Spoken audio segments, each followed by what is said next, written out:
parti donc pour ce nouveau numéro, aimables téléspectateurs. Bienvenue dans l'émission Alpha Lumière, cette émission qui garde la même philosophie. Nous sommes en train de parler de la vraie parole de Dieu, la parole authentique, les Écritures, comme on dit, la traduction des Écritures. Nous sommes en train d'enseigner sur ce qui est du vrai serviteur. Il est très important de reconnaître le vrai serviteur, car vous allez vous rappeler que dans la première émission, on avait dit qu'on va les reconnaître par les fruits. Et un bon arbre ne peut que donner de bons fruits, et un mauvais arbre ne peut pas donner de bons fruits. C'est les enseignements que nous sommes en train de poursuivre pour vous faire casser, que vous puissiez être souple par rapport à la découverte du vrai serviteur. Et comme vous le savez, je suis toujours accompagné du docteur Pierre-Simon Kabitula qui nous dit Shalom papa. Shalom. Encore une fois, nous sommes dans la joie aujourd'hui de vous recevoir. Que Dieu soit loué, oui. Afin de poursuivre nos enseignements. C'est ça. Et on peut faire juste un petit pas en arrière, question de pouvoir développer la matière d'aujourd'hui. Oui, la fois passée, nous avions parlé de la repentance. Nous avions dit qu'un vrai serviteur, c'était celui qui commençait lui-même par passer par une véritable repentance. Et après, il devait travailler pour aider ses auditeurs à pouvoir aussi se repentir. C'est ce qu'on avait dit. Et que dans la repentance, il fallait quitter ses voies pour entrer dans le voie de Christ. Il fallait s'installer dans le voie de Christ pour permettre à Christ de nous gouverner, pour permettre à Christ d'être le chef, le dirigeant, et qu'il puisse s'occuper de tout. Voilà en résumé ce qu'on avait dit dans l'émission de la fois passée. Et vous avez dit que nous tous, puisque nous avions vécu une vie en dehors du Seigneur Jésus-Christ, nos voies n'étaient pas celles de Christ, c'était des voies d'idolâtrie, des voies de péché. Alors que advient de la personne qui est née dans une famille chrétienne, dès son bas âge déjà, en train de vivre une vie chrétienne? Oui, c'est-à-dire que si on est venu au monde, on a trouvé les parents en train de prier quelque part, il faudra savoir que l'enfant va s'habituer à l'église. On l'amène à l'église, il est tout petit, il est bébé dans le bras de sa mère, on l'amène à l'église, il n'entend rien, il ne comprend rien, il ne fait rien, il ne fait pas travailler sa volonté. Il va rester comme ça jusqu'à l'âge de maturité. Et à cet âge-là, il est obligé de pouvoir opérer le choix, c'est-à-dire recevoir Christ comme Sauveur et Seigneur d'une manière consciente, s'engager volontairement en dehors de tout ce que les parents avaient fait pour lui quand il était tout petit et qu'il ne pouvait pas faire travailler sa volonté. Donc là, ça ne dépend pas de grandir dans une famille chrétienne, il faut obligatoirement faire cette formule de réception de Christ. Ça ne dépend pas du fait qu'on est venu au monde et qu'on appartient, on est dans une famille chrétienne. Non, la famille chrétienne ne sauve pas. C'est Jésus-Christ qui sauve. Donc il faudra que celui qui est venu au monde dans une famille chrétienne puisse s'engager de par lui-même, de par sa propre volonté, pour abandonner ses voies et se retrouver dans le voie de Christ afin de pouvoir permettre à Christ de gouverner, voilà. Là, je pense que ça vient d'éclairer l'opinion, parce que certaines pensent qu'ils peuvent servir Dieu sans avoir fait cet acte-là, puisqu'ils ont grandi dans une famille chrétienne. Et d'ailleurs, la plupart des cas, ce sont des familles des pasteurs, où les enfants directement sont, vous voyez, déjà orientés vers l'église. Alors, ils n'ont pas le temps de pouvoir prononcer cette phrase. Non. Si, par exemple, vous avez une famille d'un serviteur de Dieu, le serviteur de Dieu sait lui-même comment est-ce qu'il a commencé la foi avant de devenir serviteur.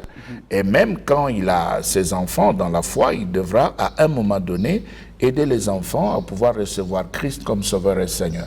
Parce que s'il ne le fait pas, lui pourra voir le ciel, mais ses enfants se retrouveront en enfer parce qu'ils n'ont pas reçu Christ comme Sauveur et Seigneur. Ils étaient dans les habitudes de la religion, les habitudes de l'assemblée. Docteur, juste une dernière question avant que nous puissions fermer complètement cette parenthèse. Est-ce qu'il est nécessaire de passer toujours par la formule de réception? Je reçois Jésus-Christ comme Seigneur et Sauveur, je le confesse. Oui, nous pouvons lire un verset dans Apocalypse, Apocalypse chapitre 3 et le verset 20. Apocalypse chapitre 3. 20. Le verset 20, nous lisons au nom de Jésus. Amen. Voici, je me tiens à la porte et je frappe. Si quelqu'un entend ma voix et ouvre la porte, j'entrerai chez lui, je souperai avec lui et lui avec moi. Voilà. Je me tiens à la porte et je frappe.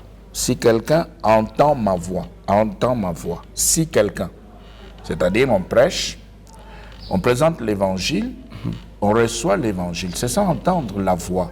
Quand on entend la parole de Dieu prêchée ou enseignée par un homme de Dieu, on entend la voix et puis on prend la décision d'ouvrir la porte. C'est la porte de son cœur, la porte de sa vie. Vous ouvrez la porte, vous recevez. Alors Jésus dit, j'entrerai chez lui, j'entrerai chez lui. Bien, maintenant, comme Jésus a toujours été très galant et très poli, il va attendre l'invitation.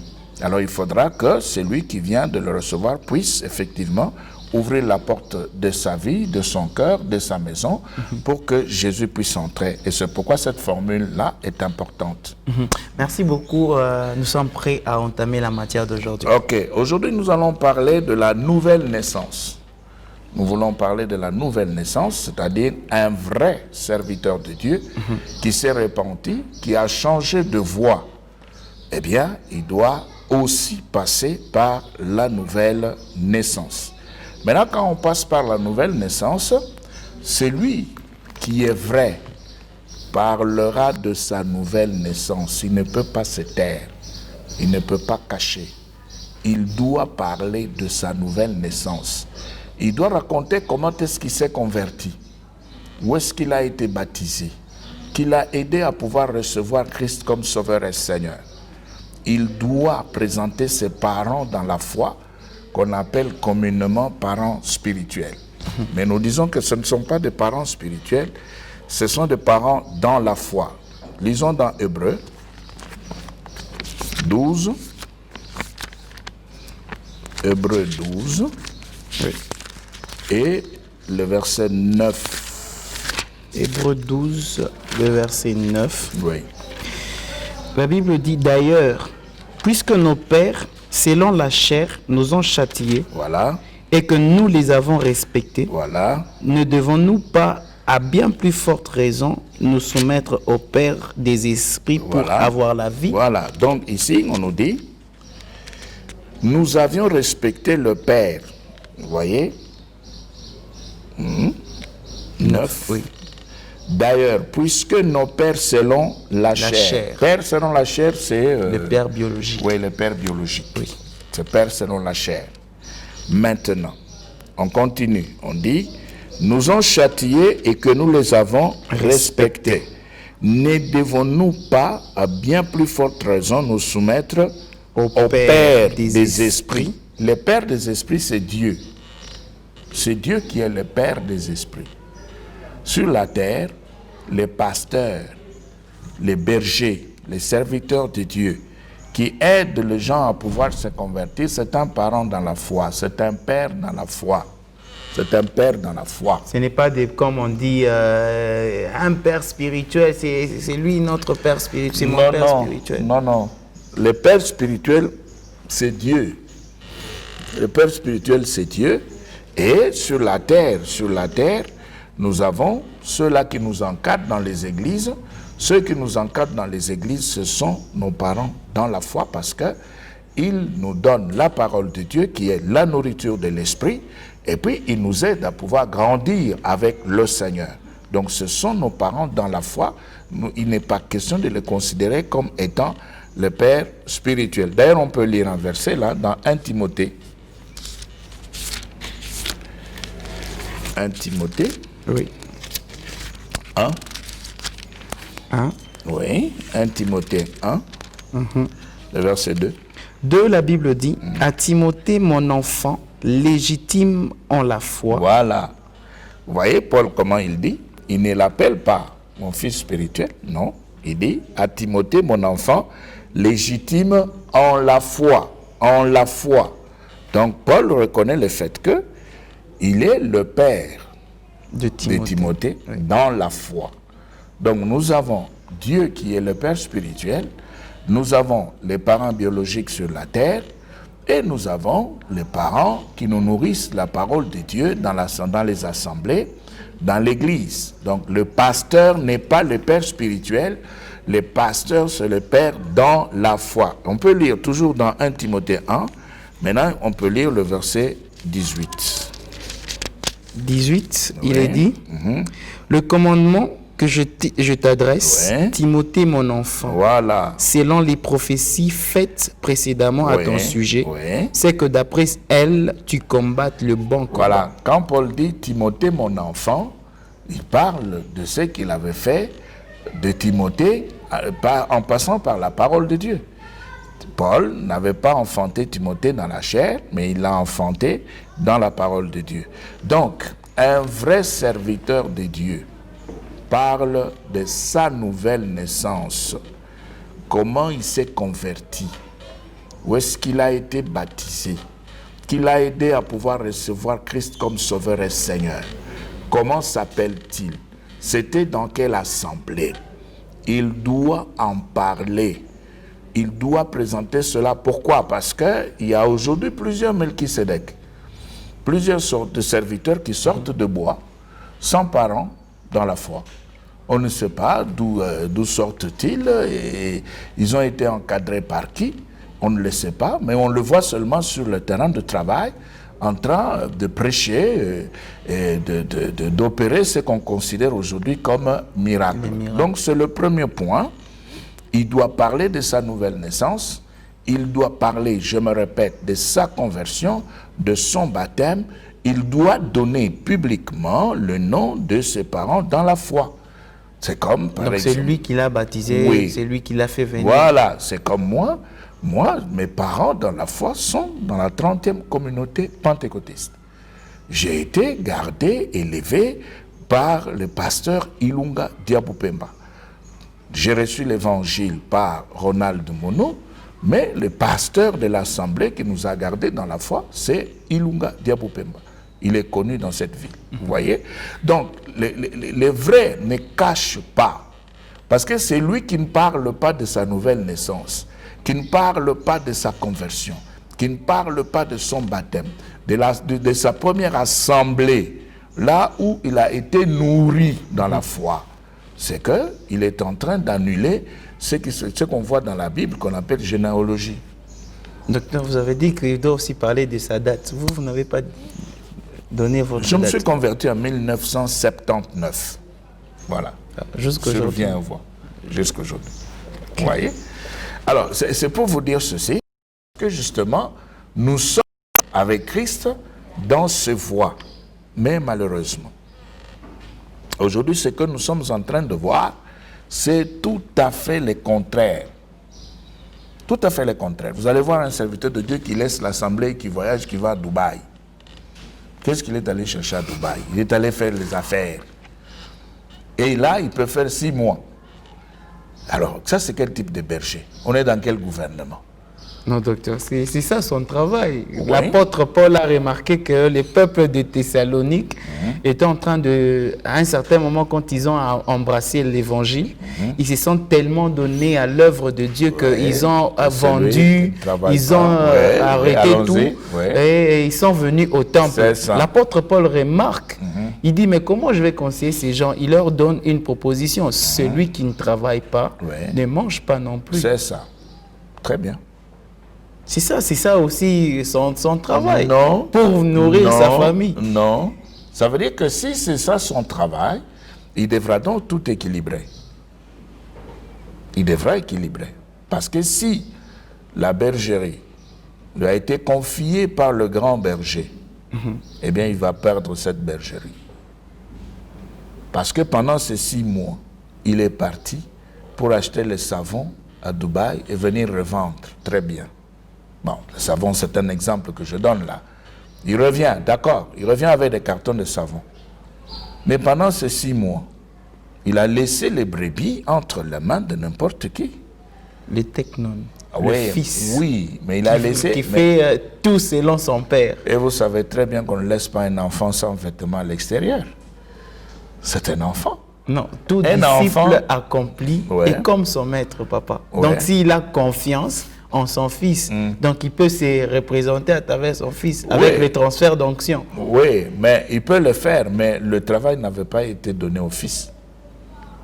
Dieu ne lui n'avait pas donné son travail à son fils, Dieu lui a donné le travail. Le travail se trouve entre ses mains, c'est lui le père, c'est lui le berger. Et si cela vient de la part de Dieu, et il prend la décision de laisser l'Assemblée pendant, par exemple, 6 mois parce qu'il doit aller travailler, c'est un faux. Peut-être n'a pas été appelé à temps plein. Ah, Parce attention. qu'aujourd'hui, il y a le problème de temps plein et temps Oui, partiel. le problème de temps plein et temps partiel, ça c'est l'affaire des hommes. Quand Dieu lui appelle, il appelle à temps plein. Il n'y a pas de... Dieu ne connaît pas les temps partiels. Quand Dieu appelle, c'est à temps plein. Docteur, donc nous, on doit être vraiment, quand on est pasteur, on doit être tout partout. Oui, c'est-à-dire que quand on est pasteur, on est vrai pasteur, vrai serviteur, on n'a pas une autre activité. Et si on a une autre activité, c'est une activité qui doit venir après la bergerie. C'est pourquoi nous disons toujours ceci, un vrai serviteur de Dieu doit avoir une unité de production, il est son propre PDG dans son travail, de telle sorte qu'il peut arranger, harmoniser l'horaire et s'occuper de la bergerie. Et il sait aussi que de l'autre côté, il aura tout ce qu'il faut pour la vie sur la terre, mais il ne peut pas commencer à se déplacer, à laisser l'Assemblée et à disparaître pendant un temps et puis à réapparaître. Non, celui qui fait cela est faux. Il doit laisser le vrai reste dans l'Assemblée, s'occupe de l'Assemblée. Parce qu'il ne décide plus seul. Il y a un juge, il y a un législateur, il y a un roi. Il est dans un régime. Il est dans le royaume. Il est dans la royauté. Et le roi, c'est Christ qui décide. Ce n'est pas à lui de décider pour dire non, voilà, je vais aller, je vais faire un trimestre et puis je vais revenir. Non. Donc si ça n'a pas d'impact négatif, je pense qu'il peut le faire. Non, il ne décide pas, il n'a pas de décision. Le problème, c'est l'impact, docteur, les résultats lors de son absence. L'Église n'a pas bougé, l'Église a gardé le même rythme, le même élan. Mais vous savez que sur cette terre, pour sortir comme ça, il faut un ordre de mission. Vous ne pouvez pas être dans une entreprise, là vous prenez la décision de sortir et de rentrer comme vous voulez. Non, ce n'est pas un marché. On doit faire des documents pour dire, voilà, vous avez un ordre de mission, vous sortez, vous allez travailler, vous allez revenir. Donc, le serviteur est censé dire à Dieu. Doit aussi chercher l'ordre de mission auprès du Seigneur. Le vrai cherche, le faux font ce qu'ils veulent. Donc, le faux sortent et rentrent comme ils veulent. Je peux aller combattre, je peux aller... Il lui a posé la question. Je viens de lutter contre les Philistins. Et voilà, ils sont de nouveau là. Que dois-je faire? Dieu lui dit, quand tu entendras le bruit de pas sur les cimes des mûriers, eh bien, tu vas te déplacer. Pas avant.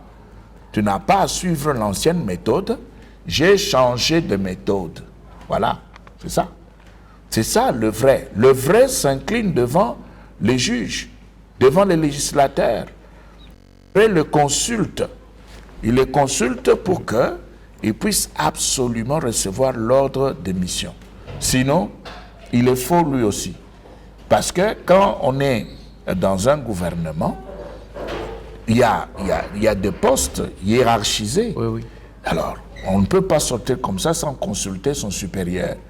Alors, un vrai serviteur consulte Dieu avant de sortir, avant de laisser l'assemblée pour aller faire autre chose. Alors, cela se trouve dans ce que la Bible appelle le renouvellement de l'intelligence. Ok. Dans Romains 12. Oui. Voilà. Le renouvellement de l'intelligence. Maintenant, si l'intelligence n'est pas encore renouvelée, c'est qu'on n'a pas connu la nouvelle naissance. Parce que s'il y a eu repentance, nouvelle naissance, eh bien l'intelligence est touchée. On peut lire cela dans Romains 12. Le verset 1.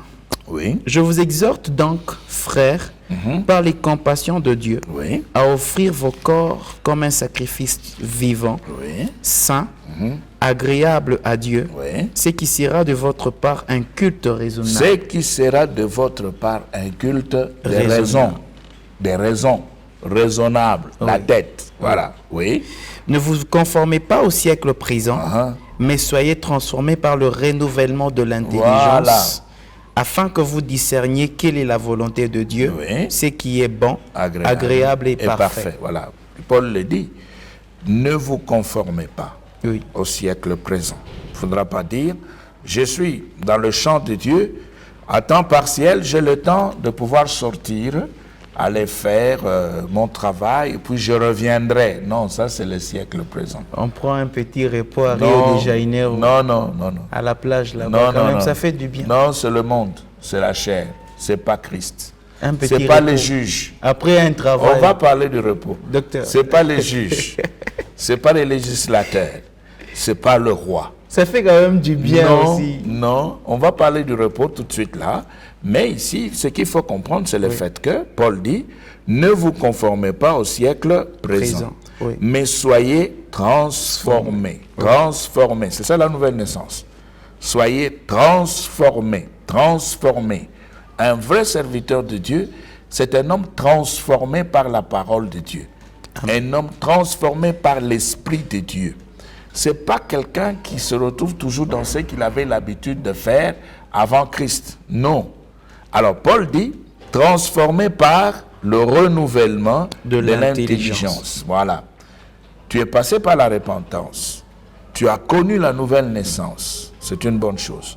Maintenant, l'intelligence doit bouger, changer.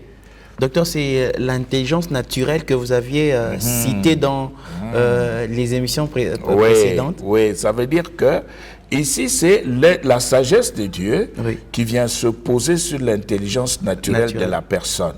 Oui, mais qu'est-ce qui occasionne cette transformation? J'abandonne ce qui est terrestre, ce qui est charnel.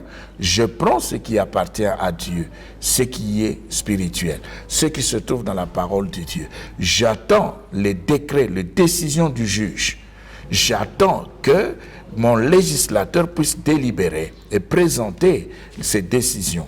J'attends que le roi puisse donner des ordres. Mon intelligence a complètement changé.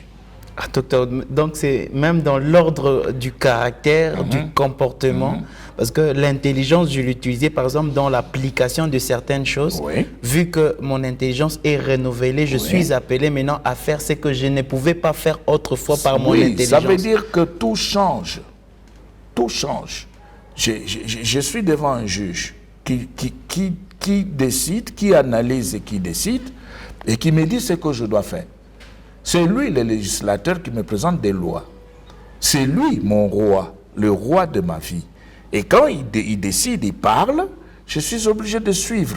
C'est pourquoi l'autre fois, nous avions parlé de la révélation. La révélation de ta parole donne de l'intelligence au simple. C'est ça ce qui est écrit. C'est ça, c'est-à-dire que quand Dieu révèle, le vrai serviteur qui a reçu la révélation de l'Esprit de Dieu, la révélation de la parole de Dieu, eh bien, il a une intelligence complètement changée, transformée, renouvelée. Vous allez le croiser, vous pouvez parler avec lui, mais vous allez sentir que ce n'est plus un homme ordinaire. Il a un autre langage, il a une autre façon de considérer les choses. Pourquoi? Parce que son intelligence a été touchée par le juge, par le législateur, par le roi. Docteur, ça se fait quand? Parce que selon Ésaïe, à la fin, il finit en disant « c'est lui qui nous sauve ». Oui. Nous sommes sauvés avant, donc dans notre vie de péché, c'est par là qu'il utilise, il se présente comme notre juge, qui plaide pour nous comme un avocat, et puis comme législateur, c'est-à-dire qui vient couper tout ce qui avait. Non, le salut c'est avant, pendant et après. Ah ok, ce n'est pas une action qui précède le salut. Non, c'est avant, pendant et après. C'est-à-dire, avant le royaume, le salut intervient, j'entre. Et quand je suis à l'intérieur, le salut intervient parce que je suis préservé des actions du royaume des ténèbres. Donc c'est un processus. Oui, c'est un processus.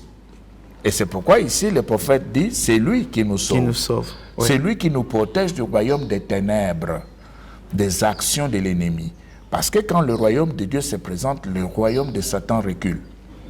Oui, mais c'est ce genre de cas qui a donné naissance aux gens qui refusent le combat spirituel.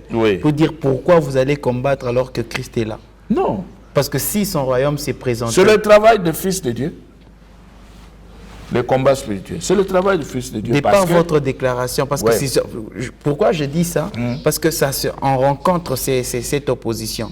À partir de la déclaration que vous venez de dire, ça, déjà vous allez les confronter. Le royaume recule, oui. Oui, quand on reçoit le royaume de Christ, le royaume des ténèbres recule. Oui. Et pourquoi nous combattons? Mais l'ennemi qui a reculé ne croise pas les bras.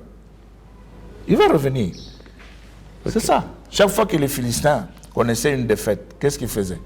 Ils revenaient, voilà. Oui.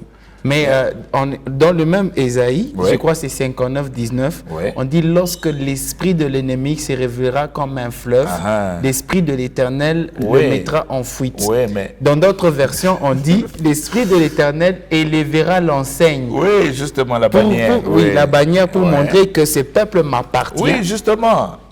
Mais il y a un travail à faire. Il y a un travail à faire parce que l'ennemi va s'approcher et toi tu ne pourras pas croiser les bras en disant comme je suis dans le royaume de Dieu, même s'il s'approchait il ne fera rien. Non, non. La nuit on doit fermer les portes correctement avant de prier et de dormir. Parce que si vous ne les fermez pas correctement, vous serez visité. Et là ce sera de votre faute.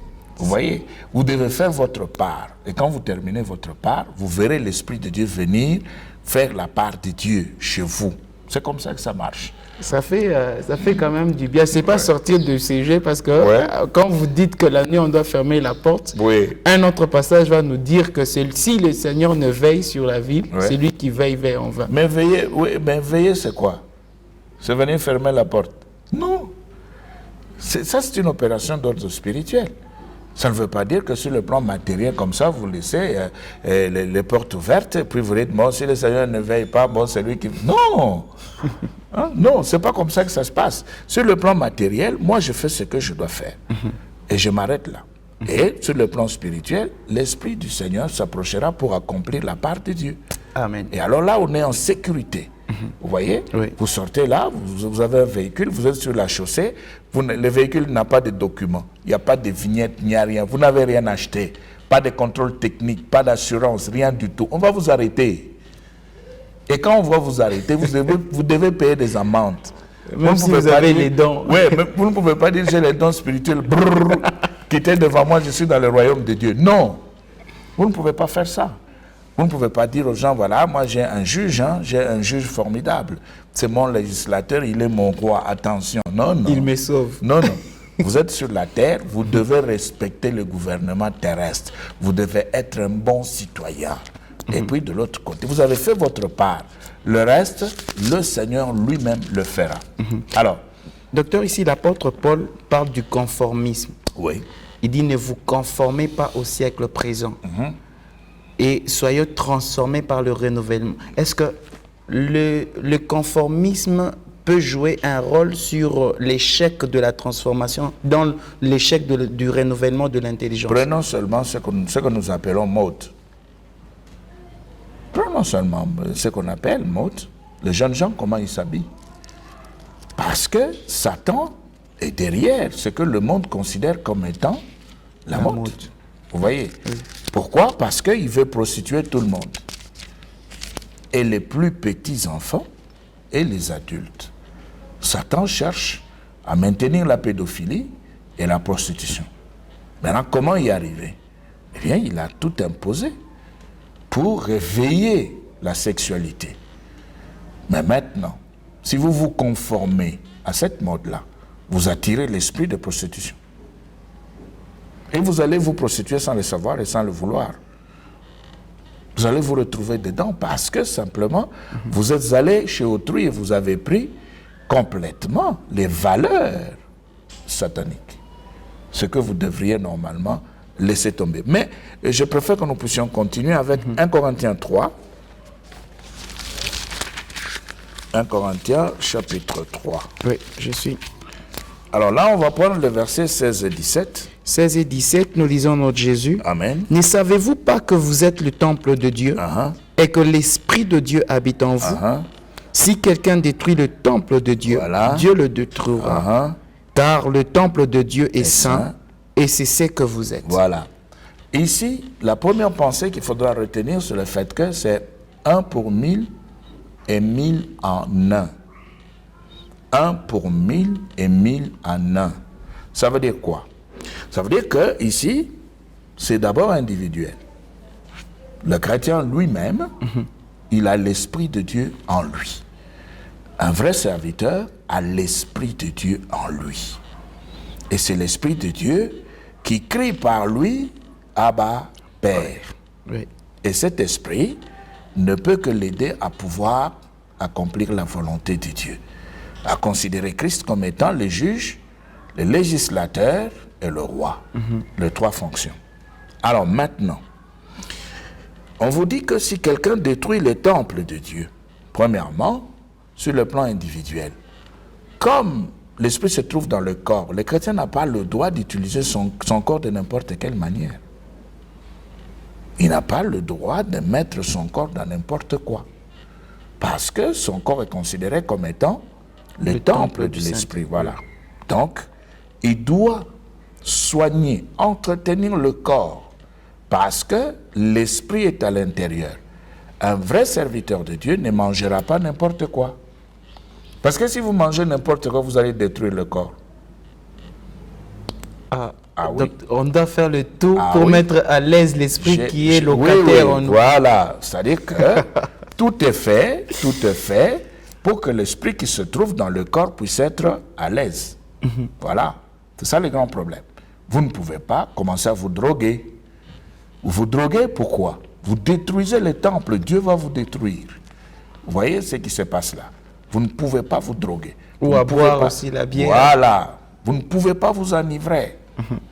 Vous ne pouvez pas le faire parce que vous allez détruire le corps. Or, Christ a besoin de ce corps pour faire son travail dans ce monde sur la terre. Dans 1 Corinthiens 6, le verset 19. Le verset 19, 1 Corinthiens chapitre 6, le verset 19. Oui. Ne savez-vous pas que votre corps est le temple du Saint-Esprit Voilà. qui est en vous, Oui. que vous avez reçu de Dieu, et que vous ne vous apparteniez plus À vous-même. à vous-même. C'est ça. À ce niveau, nous condamnons la prostitution dans les églises. La prostitution des serviteurs de Dieu. Tout serviteur de Dieu véritable, authentique, garde le corps parce que le corps est le temple du Saint-Esprit. Et il sait lui-même qu'il ne peut pas prendre le membre du corps de Christ pour le transformer en membre d'une personne prostituée. Il n'a pas le droit de le faire. C'est interdit. C'est le verset 13, on peut lire. 13, Lisez, oui. toujours de 1 Oui, 1 Corinthiens Corinthiens 6. 6, oui. 13, les aliments sont pour le ventre, C'est ça. et le ventre pour les aliments. Et Dieu détruira l'un comme les autres. C'est ça. Mais le corps n'est pas pour l'impudicité. Voilà, le corps n'est pas pour l'impudicité. Alors, Il si est vous- pour le Seigneur, Voilà. et le Seigneur pour, Pour le corps. Vous voyez? Donc vous ne pouvez pas manger n'importe quoi et laisser le corps dans la prostitution parce que c'est la grâce, c'est le libertinage. Non, un vrai serviteur de Dieu ne peut pas faire cela. Un vrai serviteur de Dieu fait tout pour bien entretenir son corps parce qu'il a l'Esprit de Dieu en lui. Et l'Esprit de Dieu aime son corps et utilise son corps pour l'accomplissement de la volonté de Dieu. Vous voyez? Mais le faux, eh bien le faux se trouve dans tout, il mange tout et partout. C'est ainsi que vous allez trouver des serviteurs de Dieu chemin faisant avec des beignets, des arachides en train de manger sur la chaussée. Toi, pasteur, serviteur de Dieu, tu es à pied aux arrêts en train de manger. La famine, docteur. Avec une petite bouteille de Fanta. La faim ne Tu es choisit en pas train- tu es en d'endroit, train de docteur. manger. Ça tient partout. Non, mais pourquoi ne pas s'installer quelque part, manger avant de continuer le chemin? Et puis généralement, quand on les croit, Il faut c'est... s'arrêter. Papa, on a cru un djala. Ouais, voilà. Non. Il faut s'arrêter, il faut se mettre quelque part. Il y a des takeaways, il faut s'asseoir, manger, prendre sa boisson, et puis se reposer un peu et continuer le chemin. Non, mais vous allez le croiser en cravate et sur la route, en train de manger des beignets. Et il porte le sachet dans sa main là, et non, ça c'est un désordre. Ah, voilà. Vous voyez? Alors maintenant, c'est ici où il faut absolument bien manger, un peu d'exercice physique et le repos. Parce que le corps a besoin d'exercice physique. Le corps a besoin d'un repos. Pourquoi les serviteurs doivent faire cela? Parce que l'esprit habite dans le temple. Le corps est le temple. Il ne mange pas n'importe quoi. Il ne faut pas travailler comme un esclave. Il ne faut pas travailler comme un forcené, comme quelqu'un qui est dans ce qu'on appelle corvée. Non. Docteur, je pense que c'est la matière. Si vous pouvez nous permettre que ce soit la matière par laquelle nous allons commencer l'émission prochaine. D'accord. Parce que c'est très important. Oui. C'est aujourd'hui que je viens de comprendre que le corps joue un très grand rôle, parce que je suis porteur de l'Esprit de Dieu. C'est ça. Alors je pense que ça sera encore plus bénéfique quand nous allons entrer en profondeur à travers cette parenthèse ou ce point que vous venez de commencer. C'est une parenthèse. Parce qu'il y a un autre point qui va suivre, mais on va commencer, Dieu voulant, la semaine prochaine, par ce point sur l'entretien du corps. Alors je pense, aimables téléspectateurs, que nous tous nous avons compris l'enseignement d'aujourd'hui, l'engagement que nous avons dans l'œuvre de Dieu, ou le dévouement que nous avons dans l'œuvre de Dieu. Il faudrait que ça se fasse bien. Toi-même, tu dois te reconnaître en tant que vrai, tu dois connaître la nouvelle naissance. Si la conversion est là, la nouvelle naissance doit être déjà vérifiée. Et on doit présenter les pères, parce qu'il y a certains qui refusent de montrer leur passé, parce que les pères, ils ont eu des problèmes. Présente le jour, la date. Oui. Et le père qui t'a aidé à faire ça, c'est très important. J'ai beaucoup aimé ça, et ça me rappelle aussi le jour de ma conversion. J'ai tout l'historique qui est en train de couler en moi, et ça prouve que je suis un vrai aussi papa. Alors merci beaucoup, aimables téléspectateurs. Nous vous donnons donc rendez-vous prochainement avec le même et le réel plaisir. Shalom. Shalom.